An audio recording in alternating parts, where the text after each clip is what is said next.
سلامونه دوستانو، څنګه کولی چې په خپل میټا ماسک کې هم ټرست والېټ کې د آیس نیټورک ټوکن کنټراکټ اډرس ایډ کړو.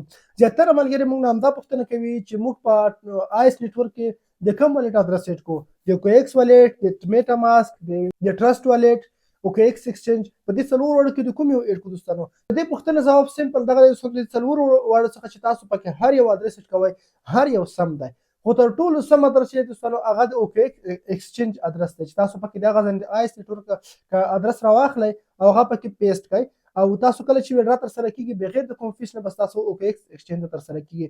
خو نن ویډیو کې تاسو طریقه درښایم چې موږ څنګه کولی شو چې د میټا ماسک یا هم دوستانو په میټا ماسک یا هم په ټرست والېټ کې خپل د آیس نیټورک کنټراکټ اډرس ایډ کو. نو دوستانو تاسو بالکل کولی شئ اسانه طریقه یې دوستانو زیاتره ملګري بیا اوکیکس والېټ نه لري او اوکیکس ایکسچینج کې اکاونټ نه جوړیږي، ورته مشکل وي، ځکه په ټرست والېټ کې د اکاونټ جوړول طریقه خورا اسانه ده. لومړی راځم په ټرست والېټ کې طریقه درته ښایم یا په میټا ماسک کې درته ښایم. دوستانو ما تاسو ته یو کنټاکټ اډرس درکړی و پرون ورځې زما په واتساپ چینل کې هم شته، تاسو کتلی شئ دوستانو. دغه اډرس زه تاسو ته لینک پرېږدم په ډسکرپشن کې د ویډیو په ویډیو چې کله لینک باندې تاسو کلیک واخلئ سیده به تاسو راشئ زما د واتساپ چینل ته. کله چې راغلئ دغه ځای نه به د اډرس تاسو کاپي کړئ. کله چې دوستانو دلته کاپي کړل راشئ په خپل موبایل کې میټا ټرست والېټ راخلاص کړئ. لومړی طریقه په ټرست والېټ کې کوو. کله دوستانو په خپل موبایل کې ټرست والېټ اپلیکیشن راخلاص کړ، په دې کې تاسو لاندې راشئ، دلته دوستانو تاسو ته اپشن راځي منیج کرایپټ اپشن، په دغه پورته کلیک واخلئ. په دې کې دوستانو پورته کونج کې تاسو یو کوچنی آیکن راځي پلس آیکن، په دغه په کلیک واخلئ او دلته دوستانو تاسو راشئ دغه اتریوم اپشن چې دی دغه واړوئ بي ان بي سمارټ چین ته، ځکه چې دوستانو موږ د بي ان بي سمارټ چین اډرس پکې ایډ کوو. نو راشئ دلته دوستانو په د پیسټ اپشن باندې کلیک وکړئ. کله چې پیسټ باندې کلیک واخیستم ا د آیس کنټراکټ اډرس مو دلته پیسټ کړ، ګورئ دوستانو اتوماتیکلی آیس او آیس سمبول د ټول ایډ شول. په امپورټ باندې کلیک وکړئ. په دې سره دوستانو دلته پکې آیس نیټورک کوین اضافه شي.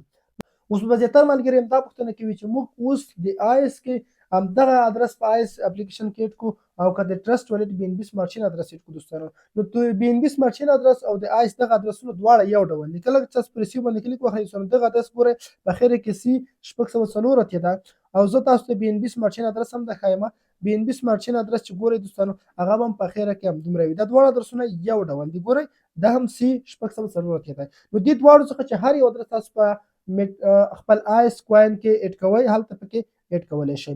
نو راځم دوستانو په میټا ماسک کې طریقه درته ښایم. خپل میټا ماسک اپلیکیشن راخلاصوم، په هغې کې موږ دغه اډرس څنګه ایډ کولی شو. دوستانو پورته تاسو ته دغه پورته نیټورک ایکن راځي، په دغه به کلیک واخلئ او دې کې دوستانو تاسو لاندې اډ نیټورک اپشن راځي، په دغه ورته کلیک واخلئ. کله دلته کلیک واخیسته په دې کې تاسو دغه بي ان بي سمارټ چین ښکاري دغه اډ باندې کلیک واخلئ افرو یې کړئ او دوستانو سویچ به هم کوي. دوستانو دې سره به تاسو دلته بي ان بي نیټورک اډ شي. کله چې تاسو په دې کې بي ان بي نیټورک اډ کړ نو سمپل دوستانو تاسو دلته ښکاري کوچنی آیکن امپورټ ټوکن، په دغه پر کلیک واخلئ.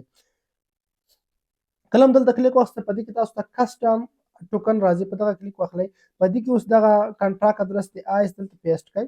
کله دوستانو دغه پیسټ کړ په دې لاندې اپشن باندې ګورئ اتوماتیکلی موږ سره آیس ایډ شو. په امپورټ باندې کلیک واخلئ او دوستانو په دې سره به ستاسو په میټا ماسک کې هم د آیس ټوکن ایډ شي. ګورئ دلته موږ سره آیس ټوکن ایډ شو. سمپل په دغه کلیک واخلئ او دغه کوم اډرس چې تاسو ته ښکاري دغه ځای نه ریسیو اډرس دا کافي کړئ. ریسیو باندې به کلیک واخلئ او دغه کوم اډرس چې دی دغه ځای نه دوستانو تاسو کافي واخلئ. کله مو چې کافي کړ لاړ شئ خپل آیس اپلیکیشن ته او په هغې کې تاسو ورته پیسټ کړئ.